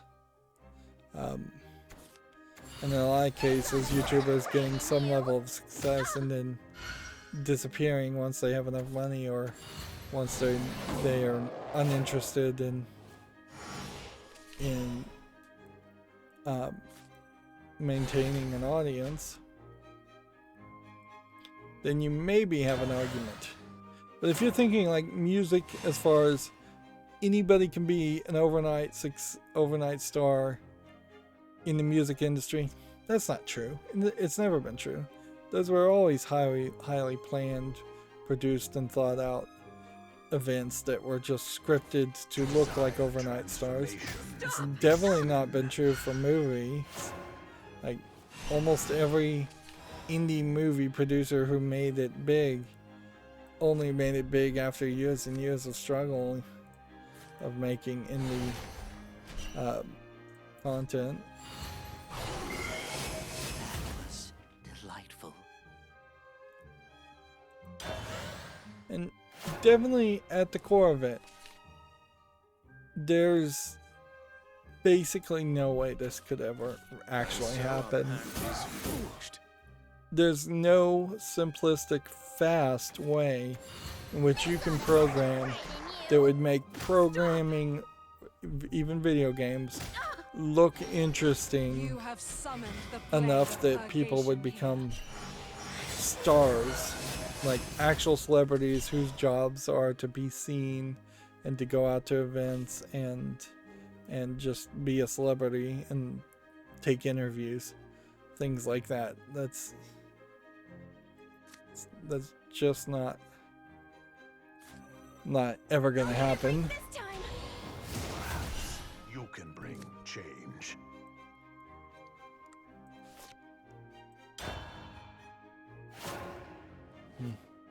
Programming is incredibly boring, and Immorality tour begins. I only know of one YouTuber that I watch that kind of actively does it, and even in that case, he's really more doing a Q&A session and barely looking at code and doing any real programming. If anything, I'm surprised that the YouTuber even accomplishes as much as he does for as little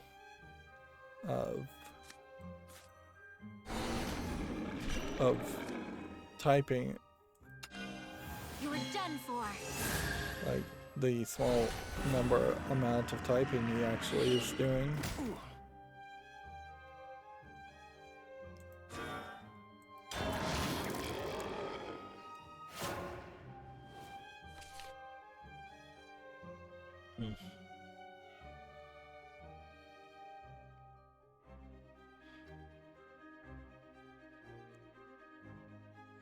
Later in this article, they say overnight development star, which maybe internally that makes a lot more sense, is that game creation could be so accessible.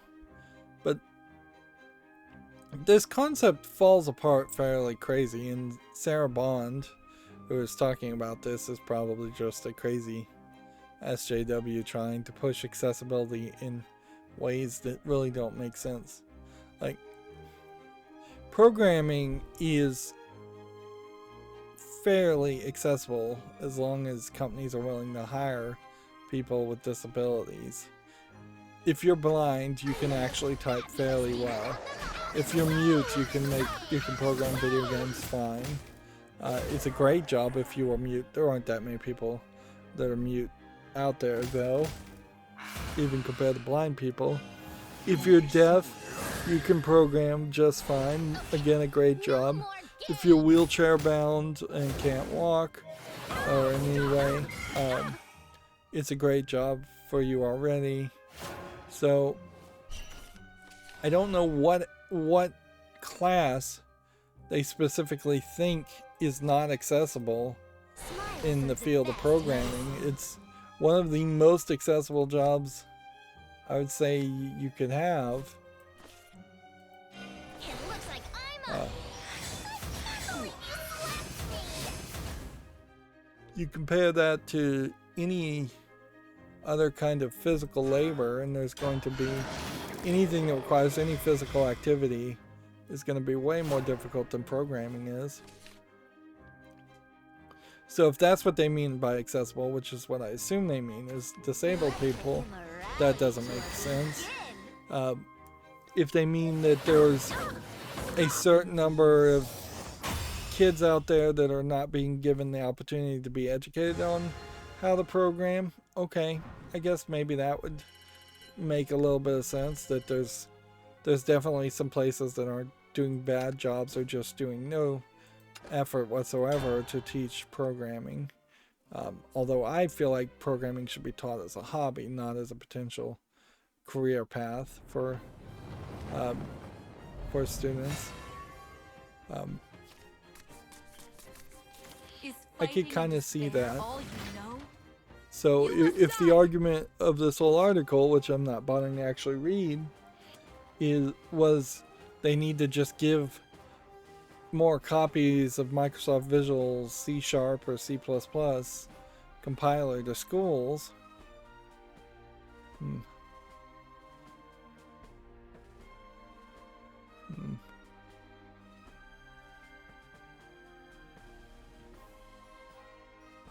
Like, you're just not going to make the process of making a game. They talk about in this article Project Spark, which came out a while ago in 2013. And I don't remember it, so it obviously didn't really succeed. Microsoft does have some skin in the game, I would say, because there is the Scratch programming language, which Apple, I think, had a hand in, so Microsoft would like to be somewhat involved in a potential new engine / programming language like Unity or Unreal Engine. Microsoft owns enough stores that would make sense. Alright, here we go. Well, the good news is I put my chair against the wall, so I can't have it lean back as far as it can.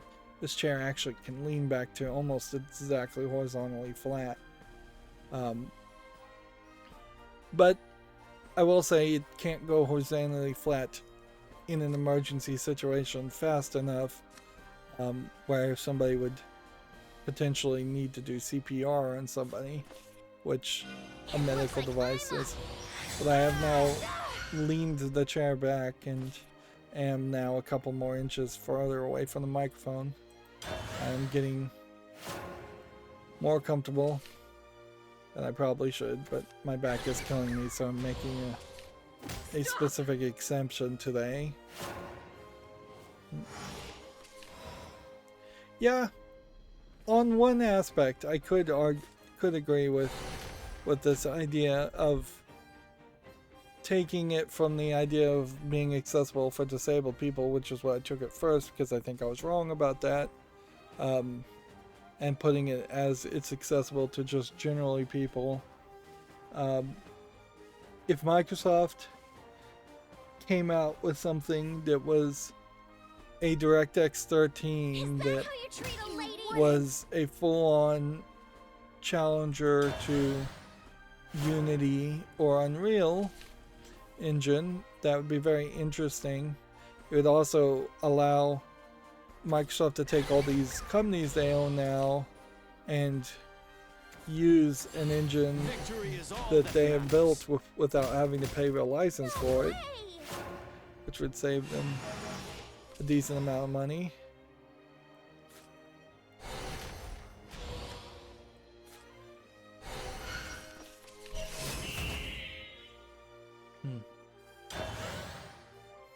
But you still would never get to a situation where you're actually a rock star by any means or a celebrity by any means because you're programming.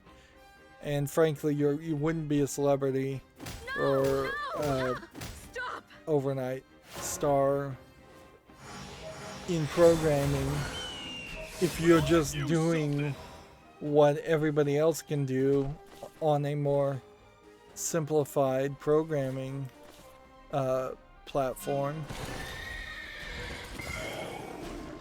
Standards would be incredibly low if you could just write a hello world demo test program and then you were getting entire applause, a round of applause for your hello world code. So even if the coding was simpler, you still have to be creative and efficient to write code to do something more than what the average programmer can do to be a rock star. And at a certain point, if you're capable of doing that, you would be capable of doing that in a more complicated code also.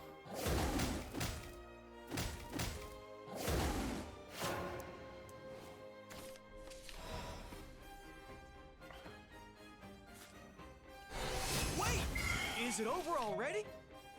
Play this.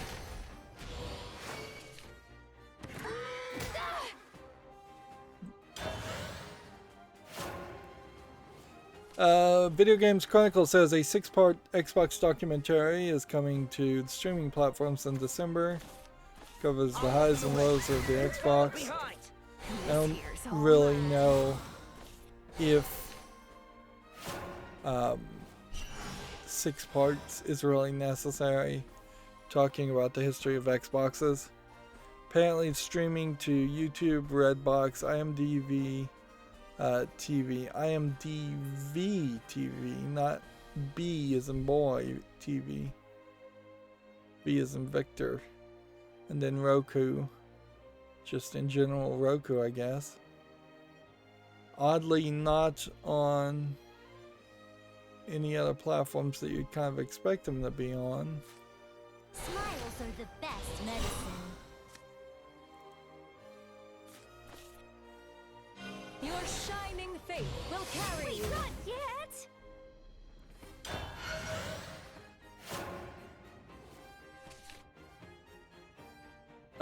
Video Games Chronicle says over 3 days later, GTA Trilogy is back to PC minus the quote unintentional files, which would be, I guess, the files of the hot coffee mod.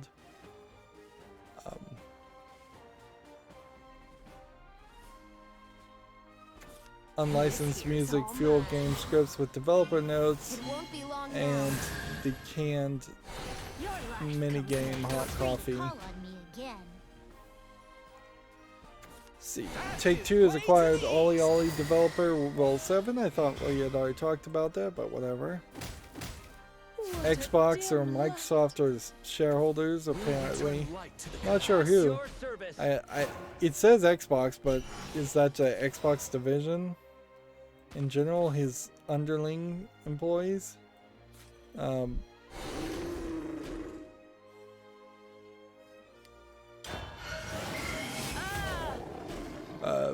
We'll just take it as written. Xbox is I don't know why there's a quote here, is pushing Phil Spencer to line up a successor. If they don't Microsoft kill you Gaming first. Division has got to outlive me, says the Xbox boss. It does feel like even on his own podcast, Phil Spencer is not showing up in a lot of the podcasts. So I wouldn't be surprised if he isn't too far away from announcing a succession plan, which should already exist, and his replacement. I wouldn't be surprised if he's not really in charge in a year or so. Let's see. Elder Scrolls 6 Xbox exclusivity isn't about punishing PlayStation, says Phil Spencer. Which, okay, take that as written. Don't really care. Phil Spencer also says that Xbox Games Pass is very, very sustainable right now. Halo Infinite Season 1 has been extended through May 22. Matsu says Fire Dragon's Fistmaster Xiao Mei has been delayed to January 2022 in Japan, and Wings of Asteria has been delayed to 2022. So 2 more game delays. Genshin Impact has a new update, 2.3, on November 24th. A cooperative survival first-person shooter called Skier Ritual has been announced for the PS5, Xbox Series, and PC. Looks like definitely several monstrosities. And I can't even watch this because I'm falling asleep too much. see this just keeps on running and happening is that I take too long to start, and then when I do start, I will talk too much and and I'm not catching up with these games. Salt and Sacrifice, Mage Hunting, Crafting, and Online Co-op. Gameplay is being shown off. Salt and Sacrifice is the sequel to Salt and Sanctuary. Stonks 9800, Stock Marking Simulator has been announced. I wouldn't be surprised if this game actually never comes out as a joke troll game. The Short Hike for PS4 and Xbox One launches November 16th. The Spirit and the Mouse launches late 2022. Which, yeah. Nobody Saves the World has a multiplayer feature trailer. I suppose this chair can't lift up and have people help him out of the chair if the legs are up, so I guess that does explain why the legs go up and down on the same button as the lift up part goes.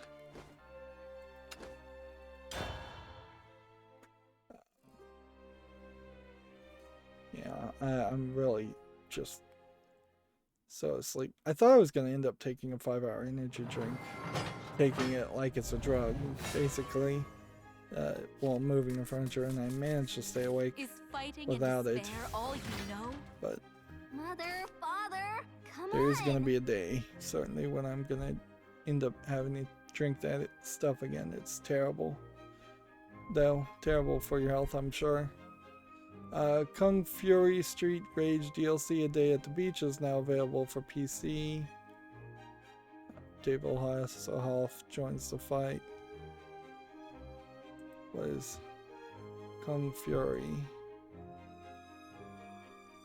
Some kind of beat 'em up game. I'm gonna look into that right now. We might as well just do it now.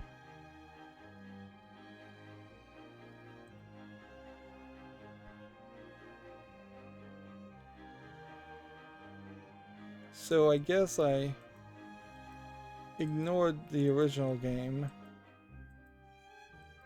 and shouldn't have. So let's just wishlist the original game.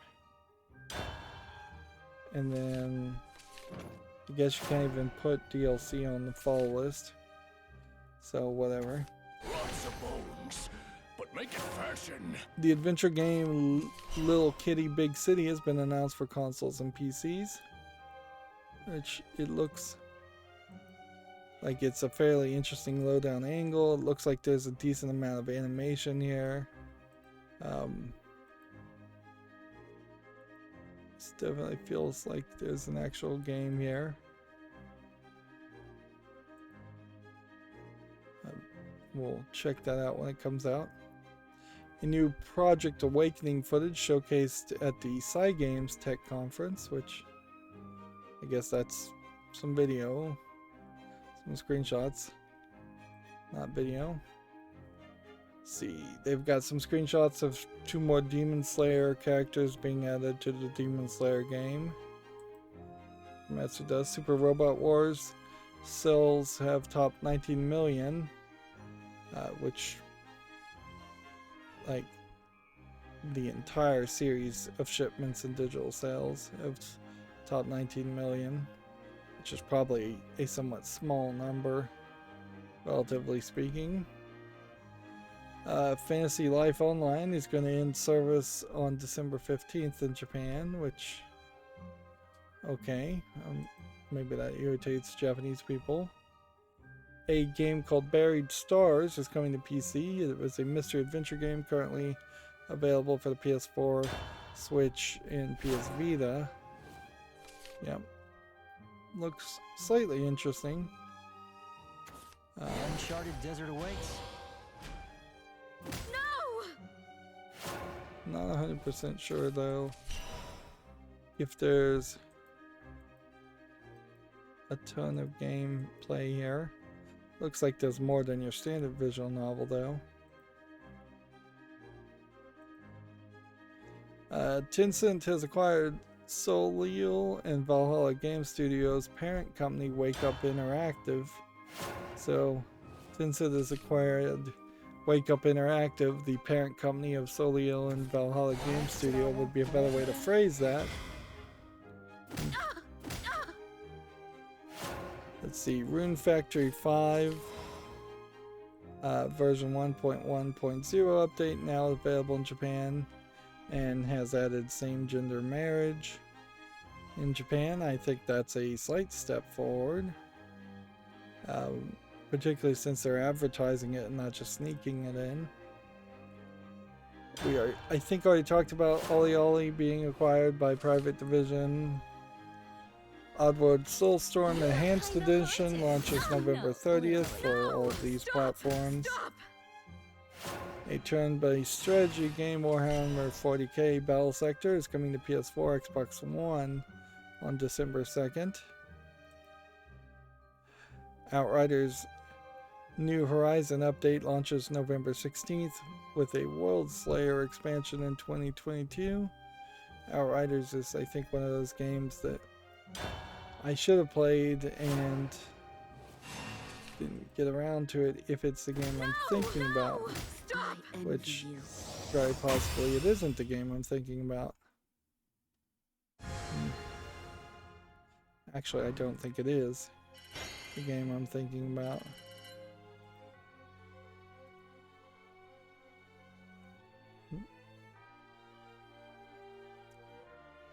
See, GameDeveloper.com had Private Division acquiring them.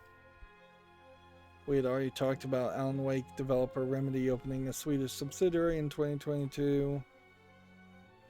Sumo Group intends to become carbon net zero by 2025, which is really just to say they're going to buy carbon offset or carbon free energy from some other company. Sumo Digital, as a company, to my knowledge, does not actually produce electricity, so of course they'd be carbon zero. I'm surprised more people don't lie and say that's the case already. GameDeveloper.com says Microsoft releases Halo Infinite's multiplayer in advance of the game's launch, and then these 70 games being added to backwards compatibility.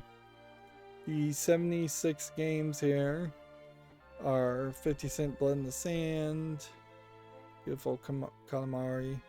Some of these, like, I think some of these would be like the last ones that I had with the Xbox 360, which I got rid of my Xbox 360s in moving the furniture. Beer 1, 2, and 3. Oh, I can't even lean forward. I sure hope this chair doesn't end up turning out to be the problem. Like, it is very possible that if you have a chair that's so cushioned you're sinking in the wrong places and getting pressed in the back or poked in the back in the right places, or in the wrong places. Lego Lord of the Rings, I'm a little surprised it took them this long to get the Lego game. I hope that means all Xbox Lego games that ever were are backward compatible. The original Nier, Red Dead Revolver. Yeah, I imagine Time Splitters 2 and Time Splitters 1. I imagine this is probably most of the games you'd ever want to play. And it's not crazy to potentially go to a GameStop, get the Xbox 360 or even the original Xbox discs of these games, get yourself an Xbox Series S for cheap, and then you would have hundreds, if not close to 1,000 games that you could play very, very cheap. And for someone who hasn't played a lot of those games in the past, there's a lot of room there. It's a shame I didn't get one more ranked win because I think I could have won there. But I don't even want to start another game. Let's just try and go until I feel I can't go any further as far as game coverage, and then we'll call it a day. We need to cover some of these games. This looks somewhat interesting. It looks fairly rough too, though. Faded Memories Video Game Edition, $4.99, English full audio. I'll give it a follow. Here we have Mysterious Night, The First Night, Dark Screenshot Syndrome, Asset Flip Horror Game, English and Vietnamese, $2.54. Here we have a game called Nailed It, where you're, I guess, using a nail gun in some level. It's a VR game, $4.49. Here we have a game called Remy Raccoon and Lost Temple, which looks like garbage, $2.54 English only. Here we have a game called Prototype Bollocks, which looks like nothing, $7.14 English and Russian. Here we have a game called Kupichevesto, which definitely sounds Russian or Eastern Bloc of some sort. There might be a actual game here though. $5.59. We'll put it on the follow list. We'll see if it gets reviews and relevancy. Consume Thy Flesh, the pumpkin smashing sim. Too late, like coming out way too late for a Halloween game in the middle of November. $2.54 English only. Here we have another hidden object game called Search All Candy. We'll just dismiss this. 59 cents, bunch of languages. Yeah. Here we have a game called Solaris Rift, which looks like it's some kind of card collecting game, card battler, free with single player only, no in-app purchases. This is a student project from DigiPen, so I'm going to put it on the wish list. But that's the only reason I'm putting it on the wish list, is because it's a student project. Here we have a game called Matchsticks, which honestly I haven't seen a good implementation of matchstick puzzles and jokes like this before. So this actually looks really good. $1.39 English, Portuguese, Brazil. Like, this is a great example of all you really need to do. Make something that kind of looks good, that works as potentially a cell phone game and as a desktop PC game, and just has a single screen simple concept, and that's a great way to make something that is actually worth buying, as long as you don't overcharge. We have a game called Only Mine, which doesn't look interesting. Looks like it's a Defender clone.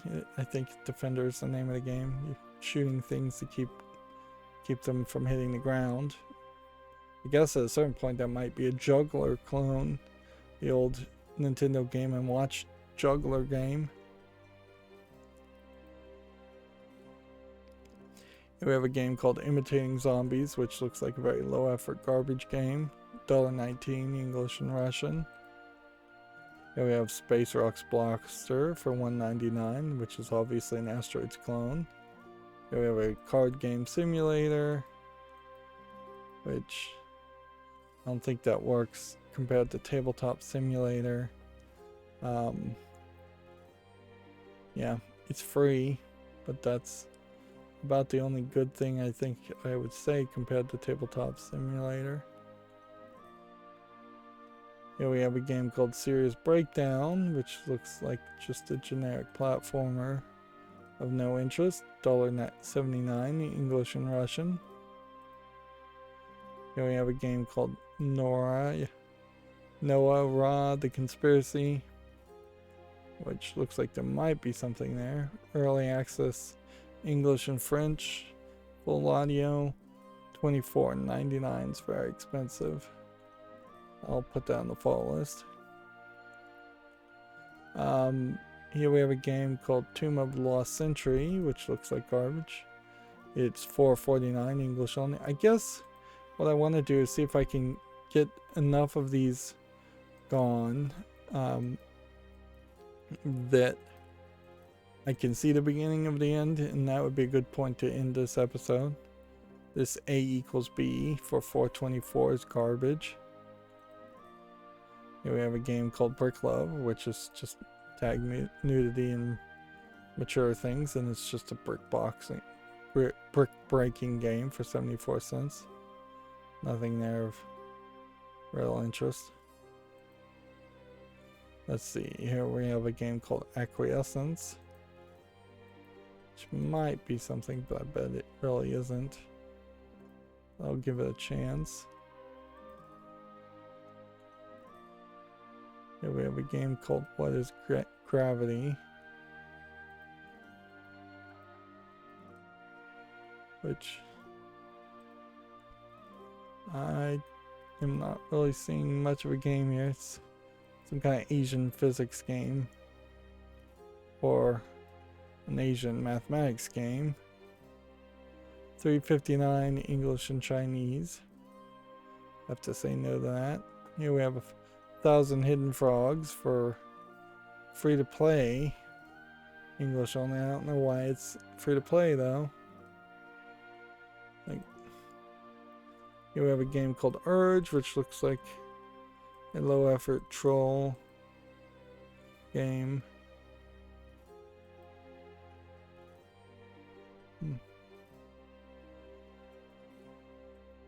This doesn't look like anything. Early access, $16.19. Here we have a game called Living Art, which looks like garbage. $8.99 English only.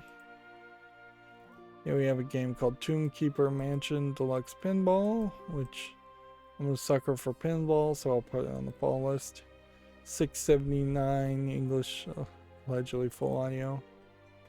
Here we have a game called Love Choice, which looks like a visual novel of a decent level of animation. It's overwhelmingly positive already. $1.59. I guess I just put that on the wish list.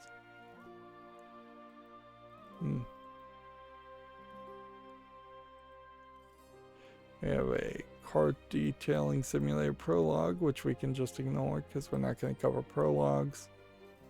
We have a game called Splash Car here. Is this a game of any interest? No. Here we have a game called Alcara, which has a Stargate in it. Otherwise looks very uninteresting. Early access, $18.99. Yeah, I don't even know if I deserve to ask for subscribers and likes on these past two videos. They've been pretty bad as far as just getting things done. This game, Chaos Brigade, doesn't look very interesting to me. It looks kind of nicely polished, but not that good for a flat 2D. Here we have a game called Aruna. I'll still ask, certainly at the end of the stream, but yeah, I'm definitely not accomplishing things enough. Aruna looks uninteresting. $9.99. We have something called Door 2 Insignia, which I guess the question is Door 1.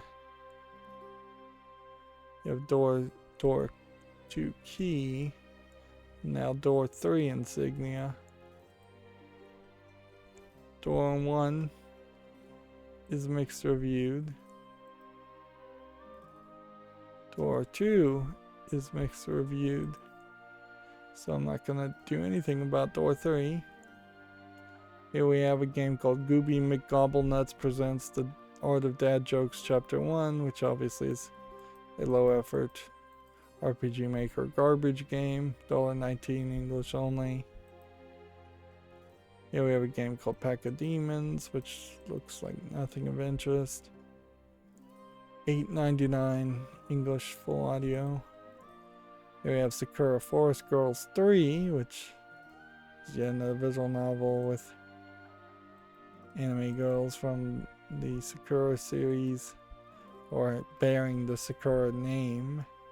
I think the Sakura games generally don't have any real nudity in them, so they're lewd at best, and that's it.